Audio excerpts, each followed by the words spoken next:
welcome to Unglamorous Truths, the comedy podcast about making it come hell or high water. I'm Crystal. I'm Mebit. I'm Chandra. And welcome to the show. So, for today, we have a fun kickoff question. So, in the pandemic, there was a lot of change, a lot of businesses that we've lost, a lot of spots that we've lost. And my question to you is, what iconic location for yourself is no longer here in LA? What was an era for you that is potentially no longer?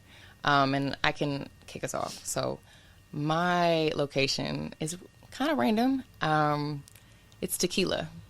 The Tequila on Ventura. Oh, Tequila's gone? It's gone? It's gone.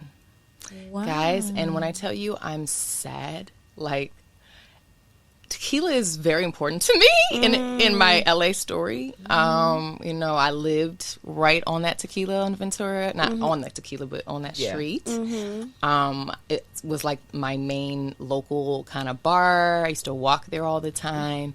And then I also broke up with someone there and started a new life. So it's a very iconic establishment for me. And it's gone. It's going to become a steak restaurant. I saw a sign the other day.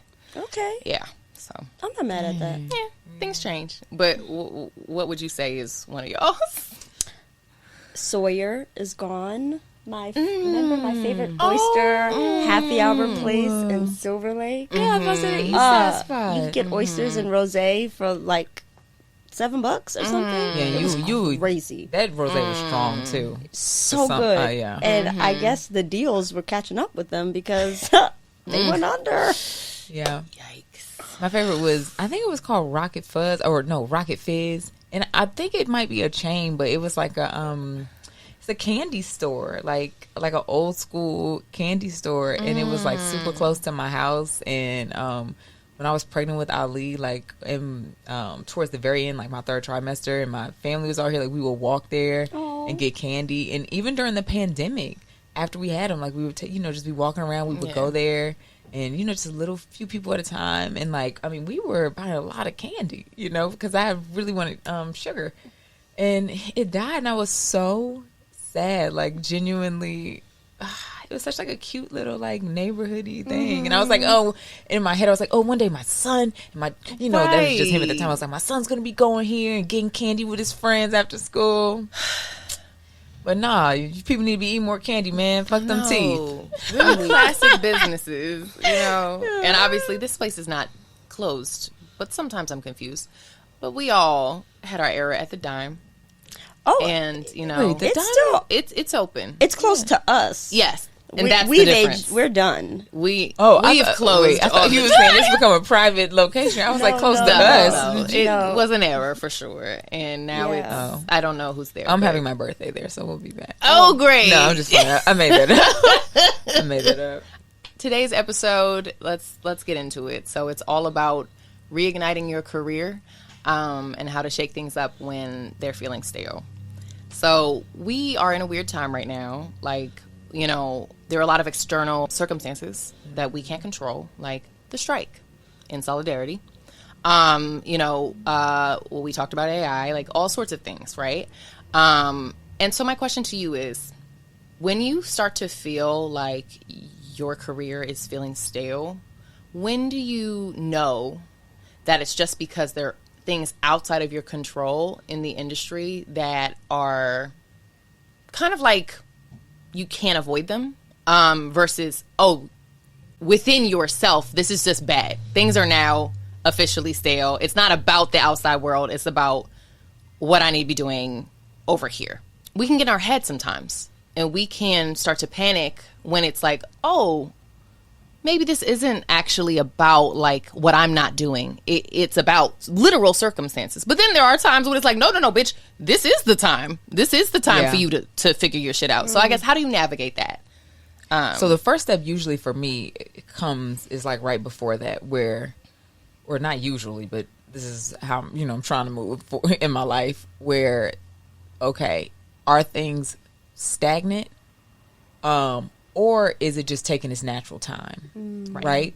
Because that's the first thing that I'm trying to determine, because things do take time. Things got to bake, so is it like I just need to let it sit in the oven longer, or is the shit dead? and we need to resuscitate. So like, yeah, the first step is kind of trying to figure that out. And then I think how I figure that out kind of works into your question of whether I know if it's me or external stuff. Like, have I, exhausted every option? Like, am I being, for me personally, a big thing is, am I being communicative? Whether or not it's people around you or things around you, right? But when you're stepping up and saying, hey, what's going on with this? Can we exhaust this option?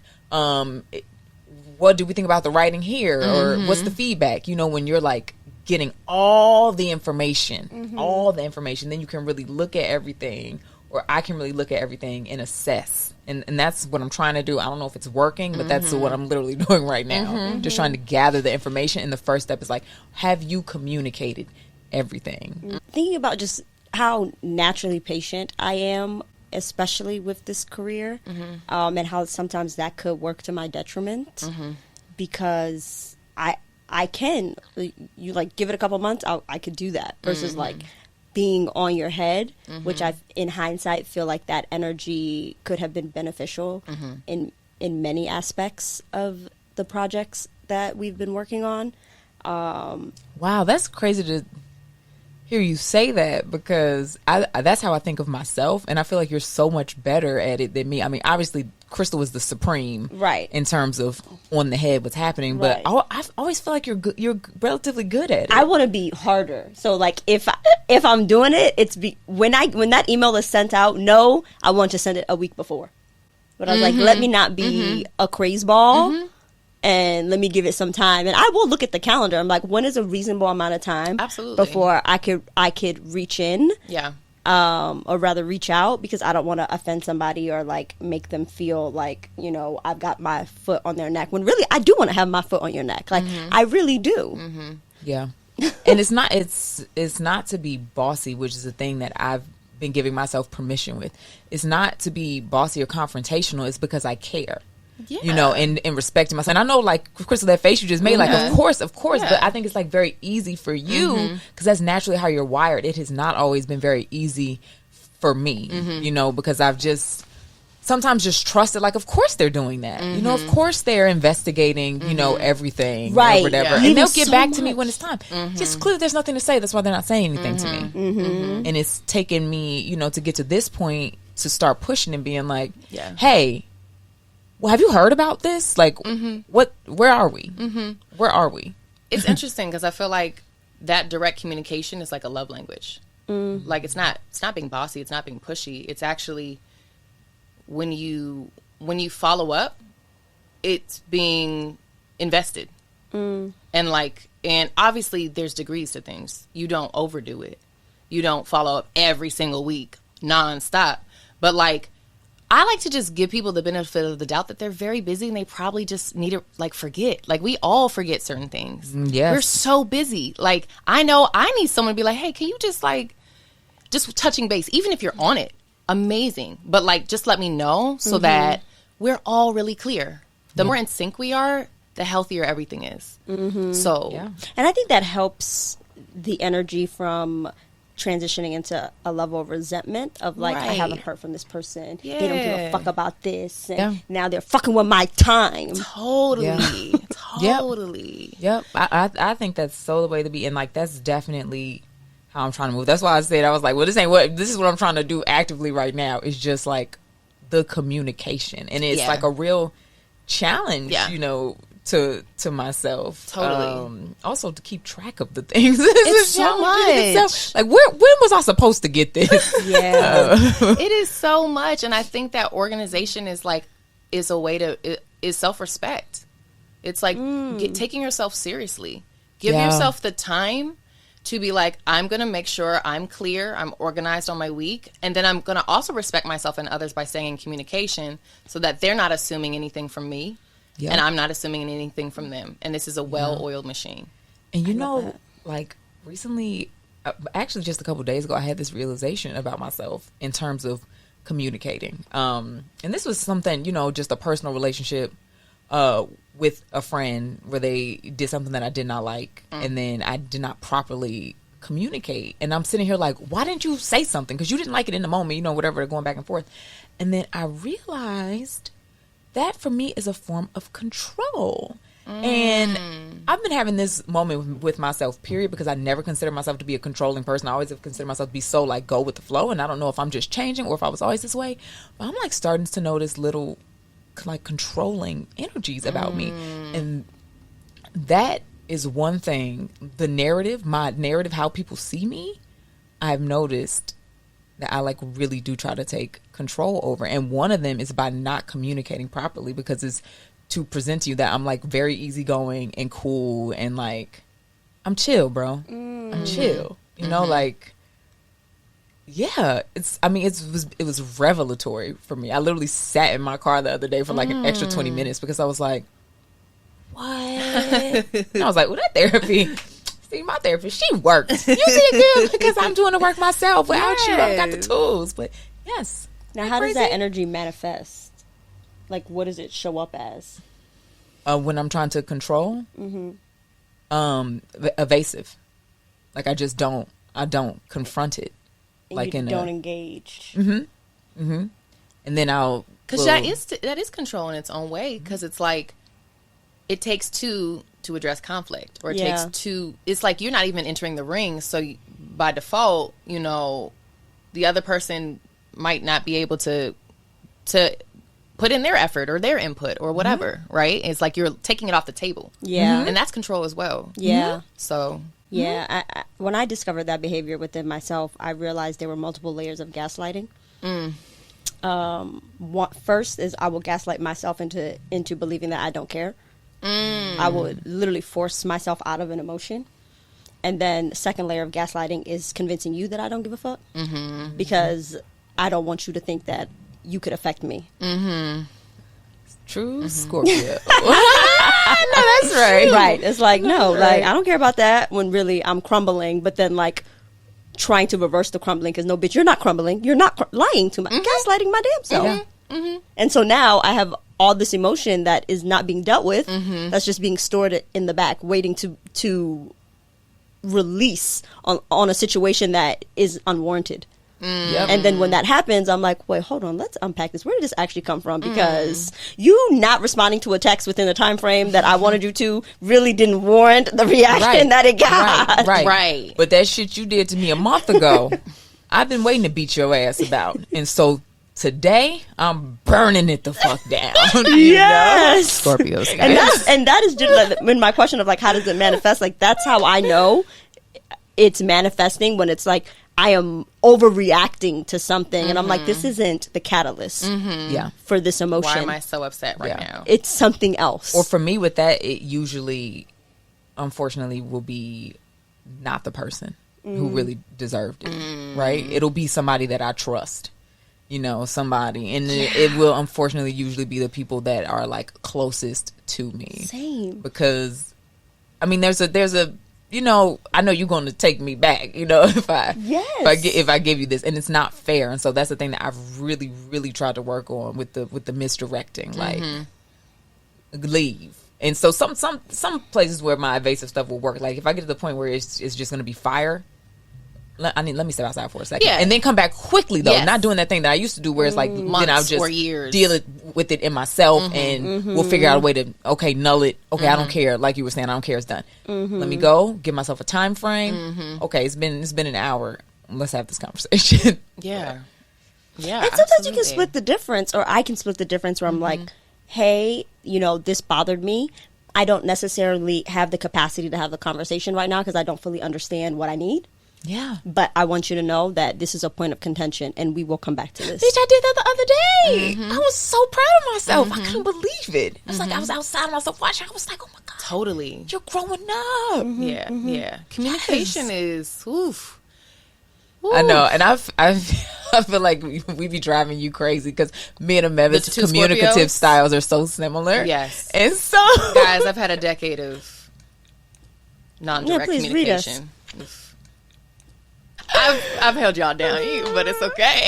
But I also have, I feel like over the course of our relationship, especially in business, like I think what's helpful in business is that we each have different strengths. So it's good that we have a me. It's good in this area. It's good because I think the thing with art and business is it's tricky because it's really two brains. Yeah. Because with art, you want all the feelings, you want all the intuition, you want all the telepathy, Yeah. right? Business is very masculine. Business is very rational. It's very direct. It's very, and not to say men have this trait. Women have masculine. We have masculine in us as well, right? But I do think men are socialized to be confidently masculine and do things like this easily, with no getting in your head like, oh, was that too much? Yeah. Did I say too much? It's like, no, just say how you fucking feel. Like, and you need that in business. You need like, what we doing?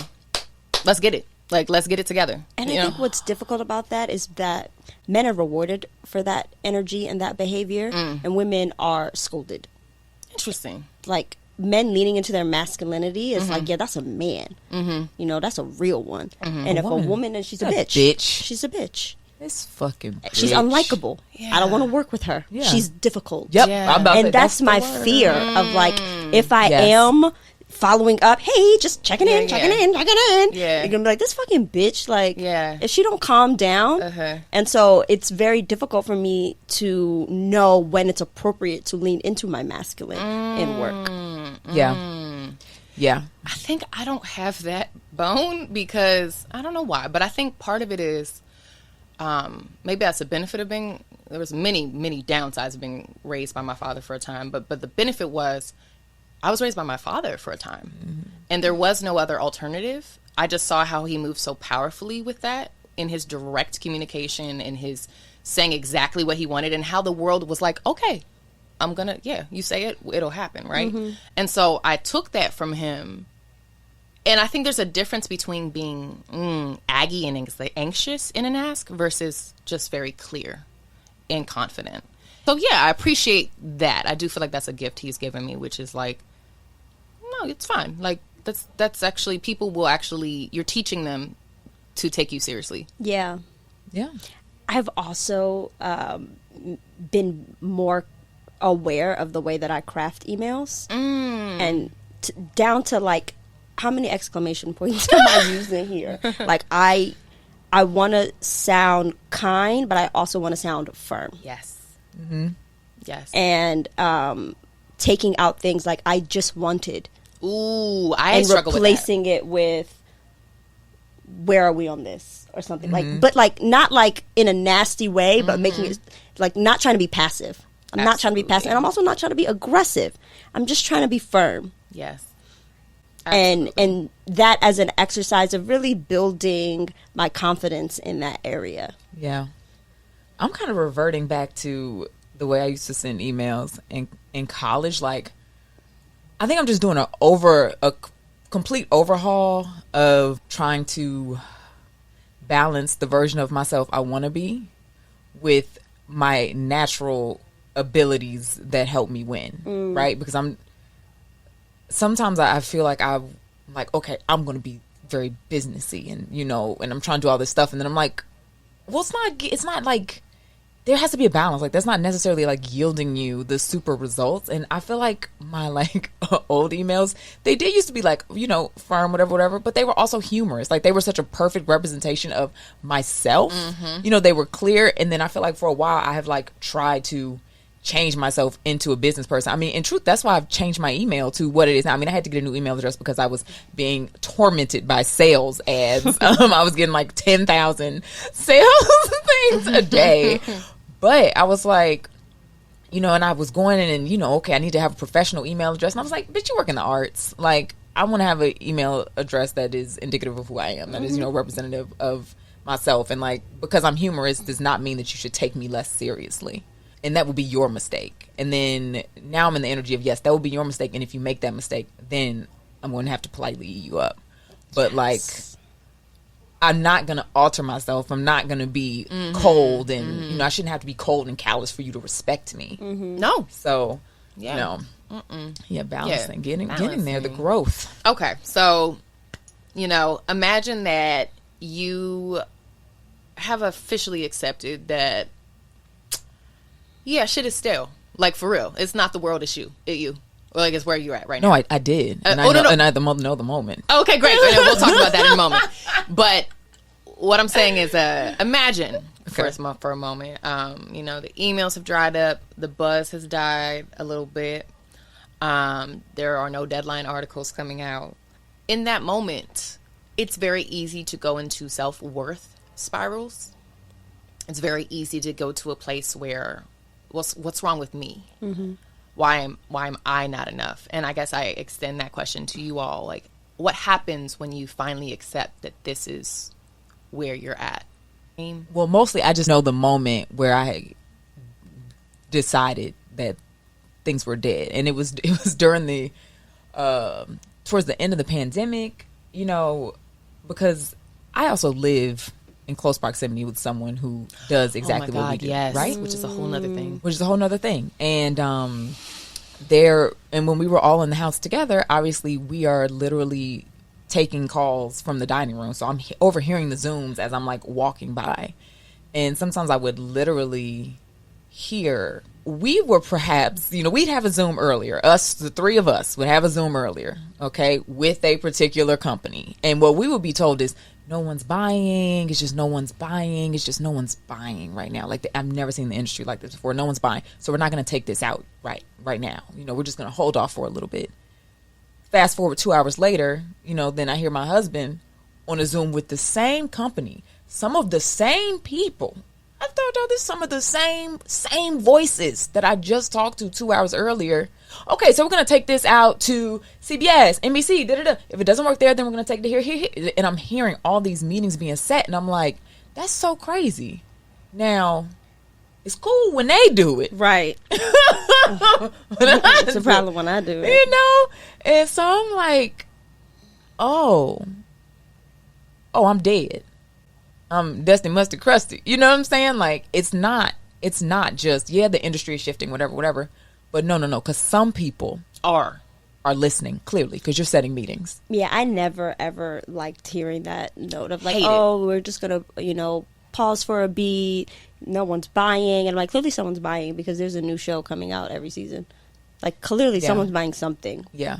And this is an area where, like, our work, particularly in Los Angeles, is not a lot of honesty. It's not a lot of proper communication. Yes. And that can be exhausting because I can take a punch. Like, I've been taking them, dodging some and just eating others and getting back up. Mm-hmm. So it would be so much more helpful to be like, hey, I don't think you have the heat to move this project right now. So we need to move. We're only taking things out with very big names attached. Now, that's something I can work with. Yeah. Like, that gives me agency. Yeah. But for you to just give a blanket statement to say the business. It's gaslighting. It is gaslighting. And honestly, I just like, it is a trigger for me. And I just feel so disrespected. And it makes me make decisions for myself. Like, it will turn me cold against you if I hear that from you. Like, if you say, oh, it's the business. Yeah. No, it's not. And the fact that you had the audacity to lie to my face is personal. Yeah. And so when I had that moment, you know, to go to your question, I didn't like feel, I didn't beat myself up. I didn't feel like there was something, you know, that I wasn't doing. I just felt like I was being left in the dark unnecessarily. And so I just felt like I was being left in a place of no agency, you know, because no one was giving me the tools. And so I didn't know what to do, you know? Yeah. And for me, I don't take work stuff personally in that way. And which is why I do seriously want the transparency and the honesty. Like, even if you don't like something, just say that. Like, obviously have some tact about it and some decorum with your delivery, but like, I can receive that, and I'm not going to hate you for your truth, but to withhold that information is I feel like it's doing me a disservice. Yeah, I agree. It is. I agree. And it's creating some negative feelings that didn't have to be there. Yeah. You know? Or also, like, just doubt. Or identity crisis in the career of like, should I even be doing this if no one's seeing things and no one's buying? It's like, bitch, that's not it. Yeah. The strategy is not strategizing. Like, you know what I'm saying? Like, that's the issue. If you were honest, then we could actually troubleshoot from an honest place about the strategy. Yeah. Like, hey, you're not popping right now, so let's do this, this, and this. make a podcast, like whatever, like do things to reignite your brand so people know you're still here. Yeah. Honestly, the onus can kind of go around. We're taking our accountability, but also it could be that they don't really have the bandwidth or the reach to get it to where you want it to get to. Mm-hmm. And so the way to cover is like, oh no one's buying. That's real. Yeah. No one. Other people. You just don't have access to Yep. the people that I need. Yeah. And you can't say that because now what's your value? Mm-hmm. Well, in terms of that slippery slope, like getting back to self-worth for a moment, like we've all had our low moments. I will say that, recently in the pandemic brought it out of me, I think, and maybe a little before, but like, I would say in my 20s, I was like, I don't know if I was toxically positive, but I didn't go into low spaces about this career very often. Mm-hmm. I just felt with faith that everything would figure itself out because I knew that no one was hungrier than us. Mm. So I was just like, it's gonna land, like it'll find its way. But in the last few years, I've had moments where I've sat with myself and I was just like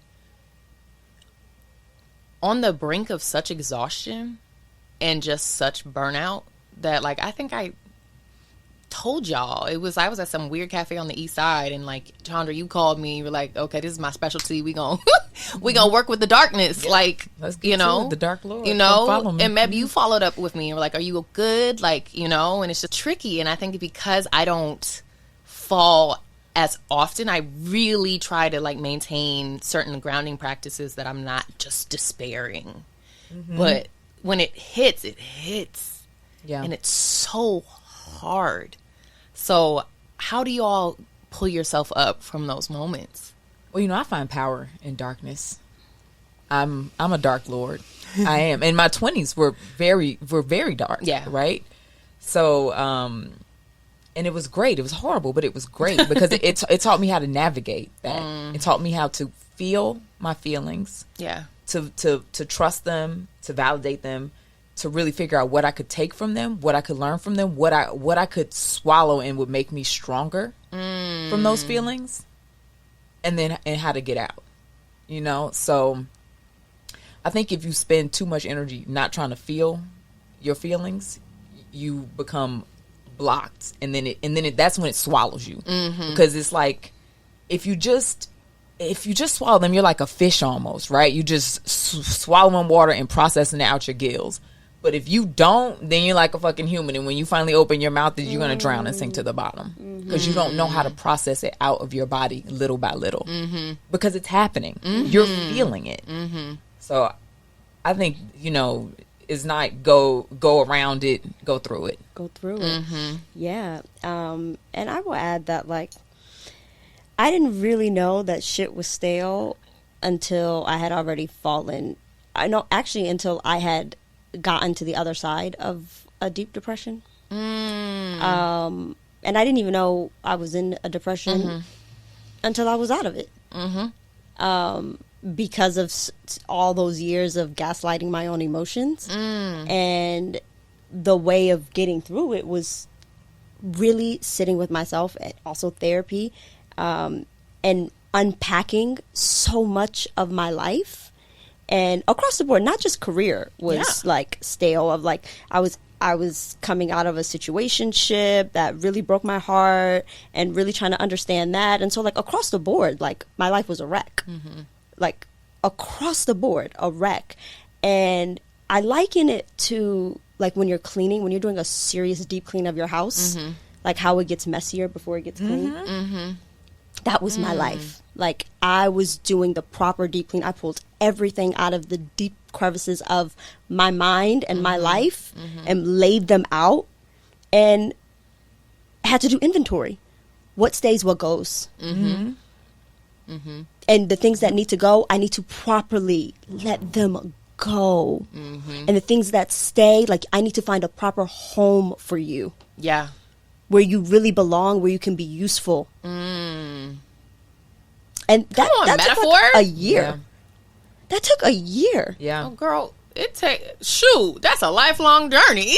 I know. I mean, I had my good depression in the 20s, so that was good when I had my good one. And you had that moment when the therapist tell you depressed, and you're like, oh shit. But my therapist never even said those words. Like, I am such a high functioning depressed person that, like, I will put it on for her. Like, have my pre-cry before the cry on the call. Yeah, you a control freak. Yes, that is not a lie. I am not discovering that later in life. Like, yes. Yeah. Yes, I am, because I cared so much about what people think, and the only way to get out of that was to release like, I can only commit to me right now. I cannot commit to your opinion of me. Absolutely. I can't. And like finding that deep commitment of self really elevated my self-love, my self-worth, my self-confidence to get me to where I am now. And I don't think that it's a coincidence that the work got better. Right. The work got more honest. The work got more vulnerable. And I know, like, yeah, I did that. Yeah. I fucking did that. Yeah. Depression and being an artist at the same damn time. What a novel idea. Yeah. Those spaces can be difficult, and like, that's a fucking word about when you're depressed. Sometimes you have to get out of it and heal to look back and be like, oh, that's where I was. Because everyone has different coping mechanisms for depression. Like in my early 20s, actually in college, that was really the height of it for me.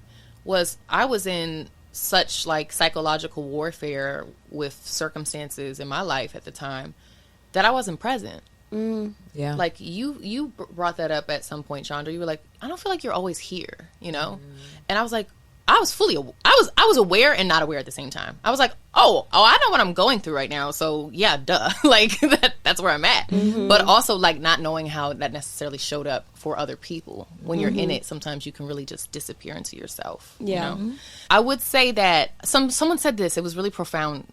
Someone said this the other day. They said, when you get into that space of I'm not enough, right? And you're like, oh my God, fuck, shit is fucked up right now. Nothing is working. I'm not enough. This person said, when you say you're not enough, who are you measuring yourself against with the enoughness? So if you're not enough, who is enough? Right? Because that's a point of comparison. And it might not even be a real person because, whenever you're internalizing to yourself, I'm not enough, it's like, bitch, compared to who? Yeah. Who are you talking about and who? In my late 20s, when I went through, my darkness, I was in competition with the fantasy of myself. That part.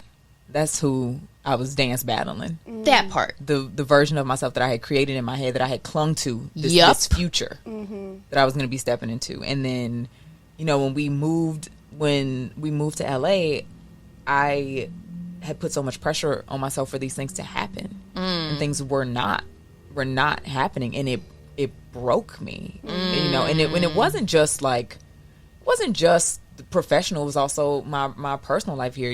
The LA socializing has not always been beneficial to me. As you guys know, I felt like here everything was about your social capital, and the way people would approach you and talk to you was just to figure out, okay, who are you? Who do you know? How can you help me? Yeah. And that was a lot for me. And when it's already hard for me to put myself out there to people, when I do, that being the response just made me feel like smaller and smaller, because I felt like, the people dismissing me, letting me know quite quickly, you don't know anybody, you don't have anything to give me, okay, get the fuck out of my face. So I'm already feeling vulnerable. Now I'm just feeling smaller and smaller, and like literally, Homer Simpson sinking, falling back.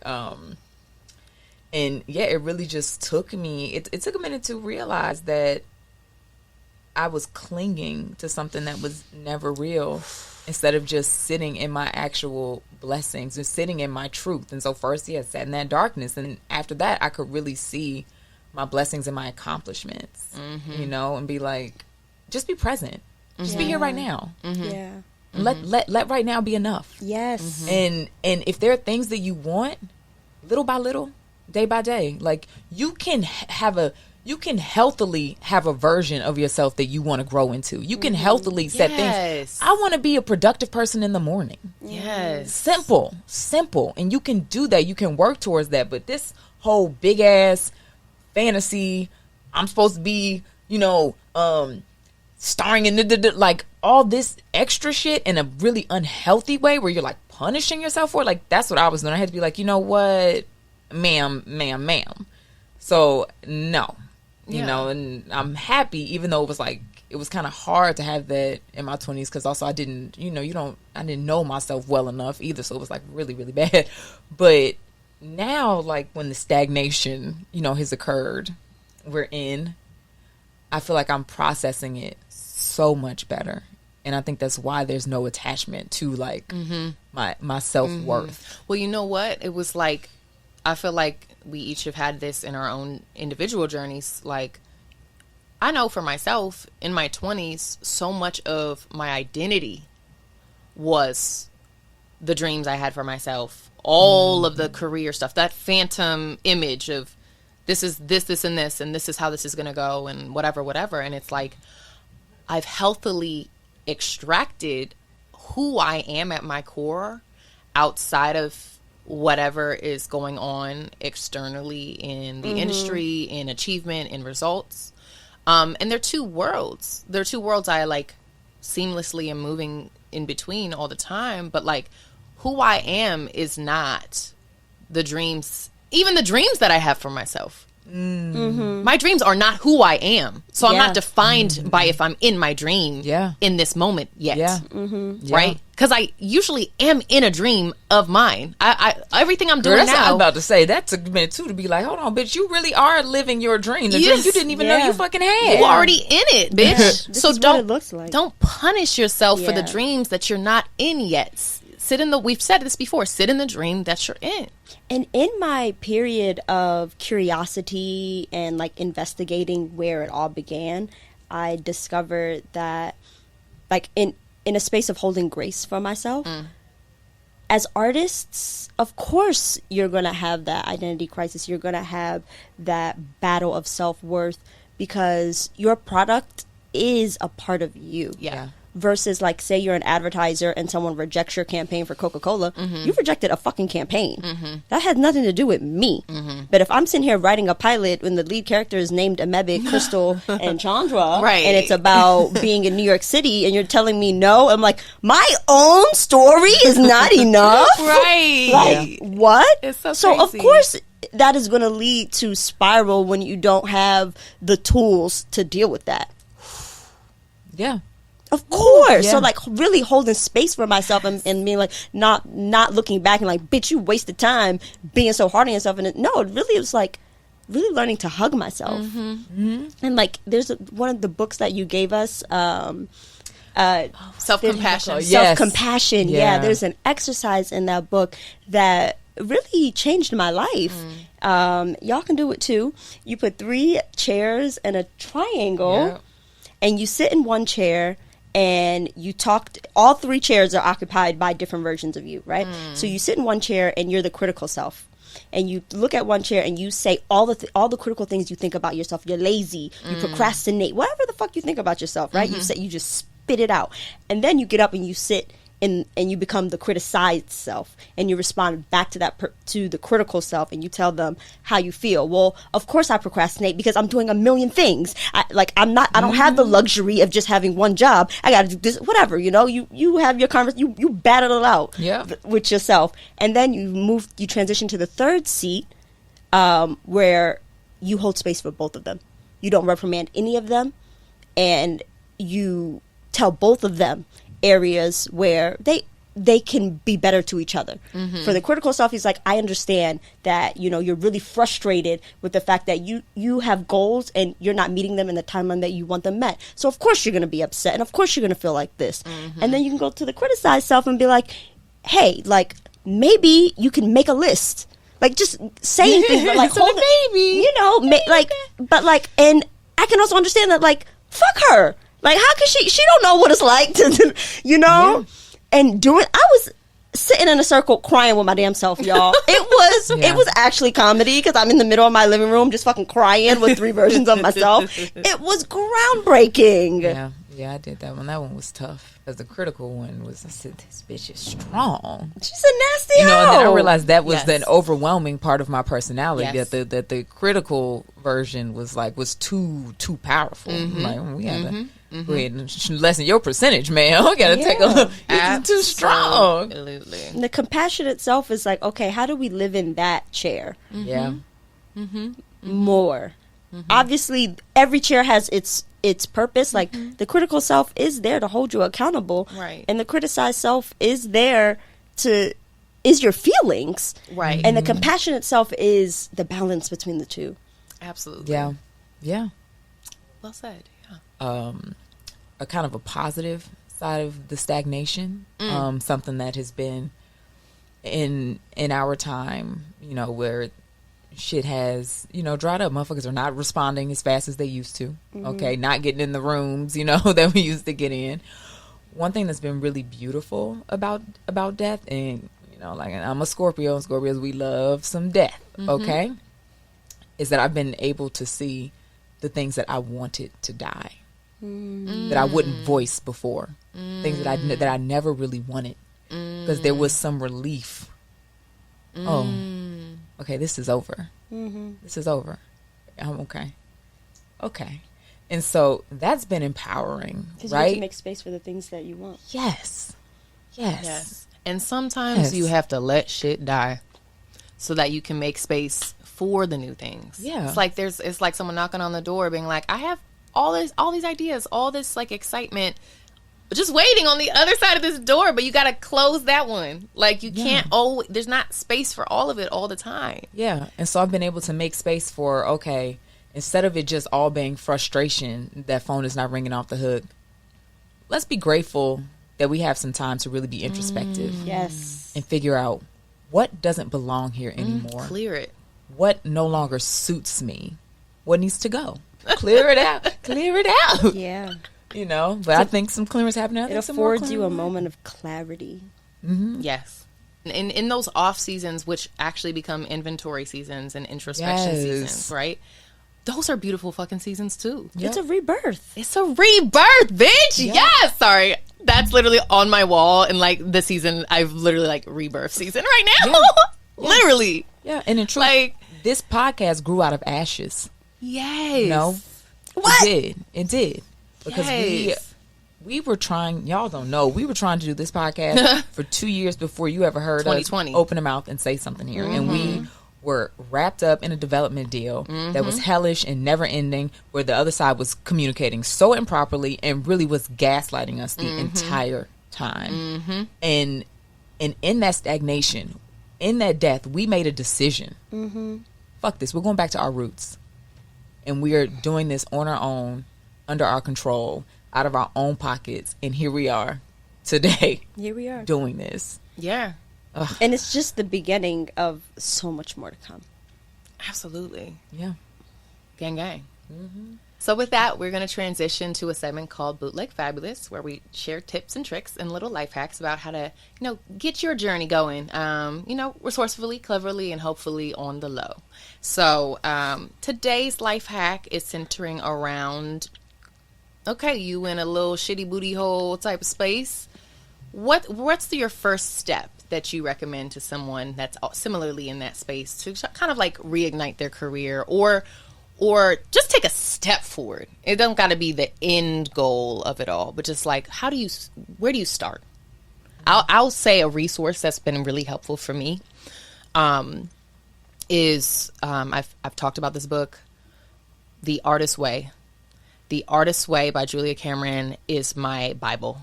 It is my artist Bible. When I'm feeling stuck, when I'm feeling stagnant, I return to it.